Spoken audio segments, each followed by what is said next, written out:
la matrice 3D et son impact sur les âmes. Bonjour, comment allez-vous?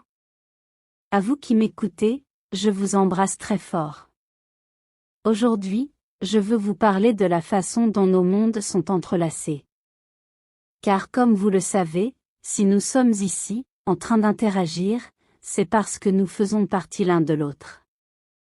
Il y a de nombreuses raisons pour lesquelles nos âmes deviennent compatibles avec les circonstances et le mode de vie sur Terre.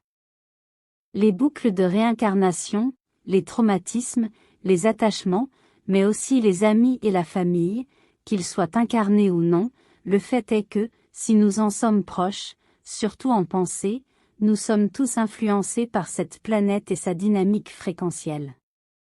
Et bien sûr, l'inverse est également vrai. Et je dis en pensée, car il n'est pas nécessaire d'être en orbite, ou immergé dans la société humaine, pour être compatible avec son fonctionnement. En fait, c'est une façon un peu simpliste de voir les choses, puisque cela a déjà été expliqué, et qu'en vertu du principe de non-localité, il n'y a pas d'espace, pas de distance. Juste une idée pour pouvoir s'orienter, et évoluer dans un monde, avec ses propres idées déterministes. Ainsi, il ne serait pas nécessaire d'être proche de la Terre, pour être compatible avec elle. Vous pouvez vivre sur Témère, et un élément déclencheur tel qu'un traumatisme, peut vous affecter de manière suffisamment significative, pour que votre esprit commence à créer des chaînes de pensée limitantes pour vous. Et par conséquent pour votre environnement, provoquant l'épuisement et l'abaissement de votre fréquence, jusqu'à des stades très proches de celle de la Terre. Et, je précise ici, qu'il ne s'agit pas forcément de la Terre, il peut s'agir d'autres planètes dont la vibration est plus basse que la moyenne, car il y en a. Il suffit de vibrer plus ou moins intensément, pour que votre point d'attention soit dans un état d'esprit un peu plus bas que d'habitude. Et que votre être coïncide davantage avec la vie et la société sur Terre qu'avec celle sur Témère, dans ce cas.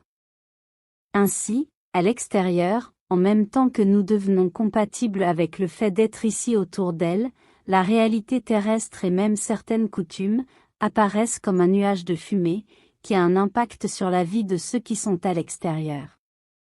Ce n'est pas quelque chose de nouveau, ni même quelque chose qui peut être considéré comme moins extraterrestre.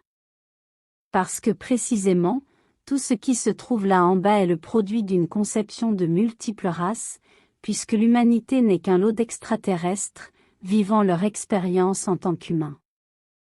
Leur culture enrichie est due à la grande diversité des êtres, qui s'imprègnent de l'expérience terrestre, des coutumes qu'ils ont vécues, à d'autres époques de leur existence, sur d'autres plans et dans d'autres galaxies. Par conséquent, d'un certain point de vue, on pourrait donc considérer qu'elle nous restitue la connaissance d'autres incarnations que la nôtre. Il y a de très belles choses sur Terre, des choses étonnantes et uniques, que l'on ne trouve pas ailleurs.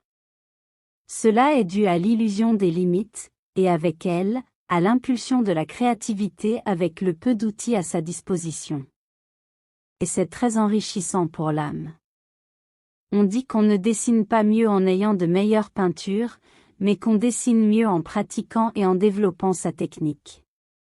C'est l'une des principales raisons, pour lesquelles une âme décide d'expérimenter ses limites, dans un corps biologique humain. Cela élargit votre créativité, face à des situations défavorables, et vous oblige à vous relever à chaque fois, uniquement avec ce que vous avez en main. En ressentant un plus grand épanouissement, ou une plus grande satisfaction personnelle, de ne pas l'avoir résolu avec les facilités qui sont à votre disposition, en dehors de cette expérience. Car la créativité ne se limite pas à la sphère artistique, même si, bien sûr, elle enrichit aussi l'âme, et lui est bénéfique à bien des égards. Je me réfère plus spécifiquement à la créativité dans la prise de décision, dans la découverte de choses intérieures, que vous ne saviez pas avoir en vous. La créativité qui consiste à emprunter d'autres chemins, lorsqu'une porte se ferme. Ou en vous mettant à l'épreuve dans des circonstances, qui vous permettront d'élargir votre conscience à d'autres niveaux.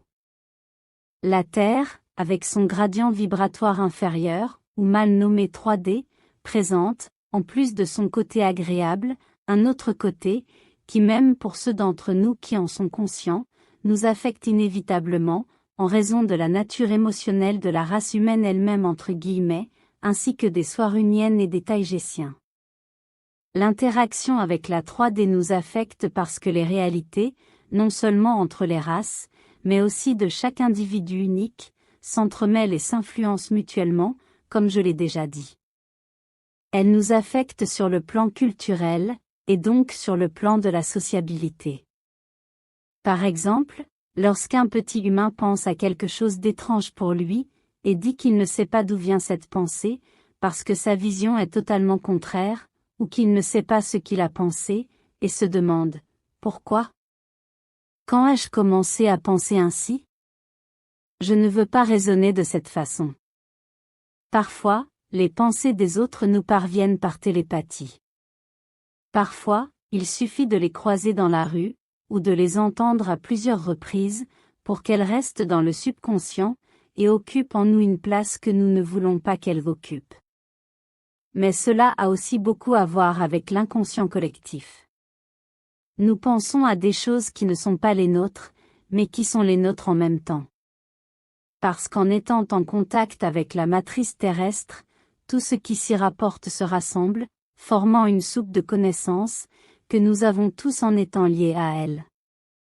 Ainsi, même si vous n'y pensez pas régulièrement, et que vous n'êtes pas habitué à ces pensées, le fait est que tout cela vous influence inconsciemment, et ce, d'un commun accord. Il y a vraiment un dommage émotionnel que la matrice 3D génère en nous, comme faisant partie de sa condition unique. Pour prendre un exemple relativement récent, nous sommes affectés par des situations telles que, celle de certains hélicoptères larguant des boules enflammées, dans le but d'incendier des forêts entières. Il s'agit d'un prétexte, pour accuser le réchauffement climatique, et donc la population elle-même, d'être la seule responsable selon les gouvernements et l'actualité. Tout cela dans le but de réaliser les nombreux agendas, que la cabale a mis en place. Ou encore les vidéos publiées de personnes souffrant dans les rues, sans être aidées, révélant un système malade, dans lequel il y a un manque évident d'empathie, et une détérioration des valeurs et de l'éthique humaine. En prenant conscience de ces atrocités, nous pouvons changer ce que nous manifestons pour notre réalité. Souvenons-nous qu'une âme ne peut jouir, et se nourrir du bien sans d'abord comprendre qu'il y a, dans un monde de dualité, l'opposé. Ce contraste est là, pour que nous puissions apprécier ce que nous aimons le plus, dans l'expérience du monde matériel. Les choses que nous voyons autour de nous, et que nous ressentons, et qui nous affectent de manière négative, sont spécifiquement conçues pour générer une réaction en nous. Elles peuvent apparaître pour que nous apprenions à mieux contrôler nos émotions, afin qu'elles ne dictent pas notre destin. Pour élargir notre compréhension du fonctionnement de l'univers, de ses lois, et avoir une vision plus holistique. Pour nous poser des questions, et y trouver des réponses auxquelles nous ne serions pas parvenus, sans avoir expérimenté le contraste de l'apparemment négatif. Je dis apparemment, parce que j'insiste sur le fait, que tout ce qui est négatif, a des répercussions positives, pour ceux qui savent et veulent l'affronter. Ces réponses nous aident à élargir nos connaissances, et donc à faire grandir l'âme. Prenez conscience qu'elle est là, qu'elle existe, parce que dans l'univers, tout est. Et décidez de ne pas lui accorder d'attention créatrice, afin de ne pas la manifester dans votre réalité. Inévitablement, une partie de la matrice 3D reste imprégnée en nous, comme une petite empreinte digitale. Si vous devez patauger dans ces eaux, sauf que, ayant été compatible à un moment de votre existence avec la 3D, vous avez l'immense opportunité de redonner de la force à votre cœur. Saisissez-la et tournez cette situation à votre avantage. Votre ami. Arienne.